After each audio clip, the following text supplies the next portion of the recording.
Hello everyone, আজকে আমি যেতে চলেছি হচ্ছে অনেক দূরে, সেটা হচ্ছে কৃষ্ণের শহর বৃন্দাবনে। আমি যাব হচ্ছে বৃন্দাবন, তারপর ওখান থেকে রাজস্থানের খাটুশ্যাম থেকে আজমির শরীফ যাওয়ার ইচ্ছা আছে।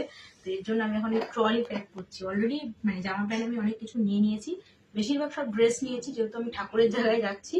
আর তাছাড়াও আমি রুমে পরার জন্য সেদিনকে এটা আমি স্টাইল বাজার থেকে কিনেছি, এই একটা প্যান্ট।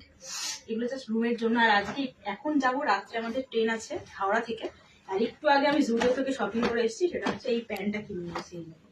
কত সুন্দর লাগছে প্যান্ট, এই যে এরকম নিচটা এরকম বড়, আমার অনেকদিন ধরে কেনার ইচ্ছে ছিল, তো এটা কিনেছি। আর অনেক তো জামা প্যান্ট নিয়েছি, আর যেহেতু গরমকাল তো ট্রলি ভরেনি ঠিকই, কিন্তু প্রচুর ড্রেস এখানে অলরেডি নেওয়া আছে। তাছাড়া আরো এরকম আরো অনেক কিছু এরকম যাবে, আরো কত ড্রেস, এগুলো সব এখন প্যাকিং করবো। আর আজকে যাবো হচ্ছে বৃন্দাবনে, তো এই ট্রলি প্যাকিং আর এই বৃন্দাবন যাচ্ছি। অনেকদিন ধরে খুব যাওয়ার ইচ্ছা ছিল, তো ফাইনালি বৃন্দাবন যাচ্ছি।